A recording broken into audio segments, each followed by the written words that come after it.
video out on YouTube. And this is Furry Frequently Asked Questions. So, class begin. So this is me, that's me, underneath the suit. My name is Ash, and these are my three personas. This is Ash, that's me, and this is Sprinkles, and this is Midnight Sapphire, Princess of Gaming. And then this is the co-president, Doite, say hi. Hi. And this is Doite, his Moth Lion persona, and this is Decker, his Shiba Inu persona. And so let's start with the first frequently asked question. What is a furry? And a furry is a person who is a fan of anthropomorphic animals, which are animals with human characteristics. Examples of this include Looney Tunes, a popular television series. And then we have Frog and Toad, which is a book series for children. And then we have one of Disney's most recent animated films, Zootopia. So who can be a furry? Anybody can be a furry. You can be a furry, the camera guy can be a furry, and everybody else in my school could be a furry in denial, but we're not sure. There are furries in our Air Force, our military, our hospitals. This guy is an EMT nurse. We have flight attendants, and we also have an astronaut. So what do furries do? So mostly the average furry just creates furry content, which includes art and characters and videos like this one. Furries also raise a lot of money for charity. This case in particular, Fernando's Cafe, Anthrocon realized that the Cafe Fernando was about to go under, so all the furries came by and gave them their business so that Fernando's Cafe did not have to go under. And so now every year for Anthrocon, Fernando's Cafe offers the dog bowl special every year at Anthrocon, and I'm going to try it one day because it looks really, really good. Furries also spread lots of cheer. Furries will go public suiting and like play with the kids. They'll go to hospitals and make sick people feel better, and they'll go to charity events to try to raise more money for the charities that they're raising money for. Where can you meet other furries? That is a very good question, because furries can literally be seen anywhere, but since we're not always wearing our fursuits, there are specific places where you can meet furries online and in person. The first place you can meet furries are at conventions, and then there's fur meets.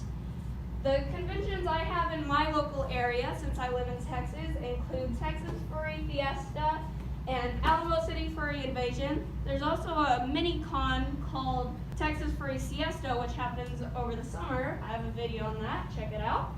And you can also find furries online, because our fandom is mostly an online-based community. We have Furry Amino, an app that's specifically for furries. We have Fur Affinity, and we have Twitter. And those are the most common places to find furries, but they can be found on any social media site. And so, what is a fursona? A fursona is an animal representation of yourself. So this is Sprinkles, and that's me. So Sprinkles is me, and that's Doite, and that's also Doite. So Doite is Doite, and your fursona can look like you, or your fursona can look like somebody who you want to be, but your fursona can come in any form. So how do you make a fursona? So this is my way of making fursonas. It's not the only way, but this is my way. So first, you think of a species. It can be one animal, it can be multiple animals, or it can be a made-up animal. But Sprinkles is a reindeer and a cat, so that was my species. And then you think of a theme. So the theme I was thinking of is sweet, cute, adorable, so I thought of sprinkles on tops of cake and donuts and ice cream.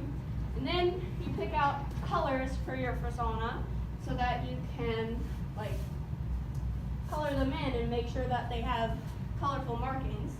And then you think of their personality, such as happiness, innocence, and love. And you put that all together into a big pot, stir it up, and bam, fursona. There is a big difference between a persona and a character. A persona, in which this case is me, Ash, is a representation of yourself, all combined into one character. But a character is a whole separate entity from yourself. And while you might share similar aspects with said character, your persona is bigger or more important than a character. So aren't furries weird? And the answer is yes, furries are weird, but so are people who like Star Wars, anime fans, and gamers. We're all weird, but we're all just here to have fun. And now I'm going to talk about otherkin. So otherkin are people who think that they were animals or a mythical animal in a past life, but while Therians and otherkin can be furries, furries are not otherkin.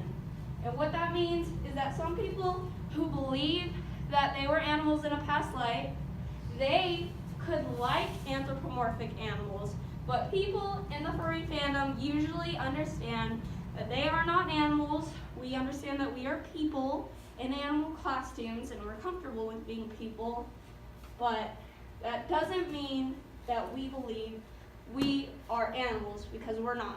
And so what about those furry costumes? So these are called fursuits. This one in particular is a partial. I have my head, my paws, my arm sleeves, my tail, and my feet. So that's a partial costume. And with these types of costumes, you have the style. So we have toonie, which is all animal, cartoonish, cute, and fun. Then we have semi-toonie, which looks a little more realistic, but you can still be wild colors. And realistic is a suit that has airbrushing and resin faces, and lots of hard work goes into making these suits, and so they are really expensive to buy. And so this was my presentation of the furry club at my school and now online. I hope you enjoyed my presentation. Don't touch me on steroids. Good night.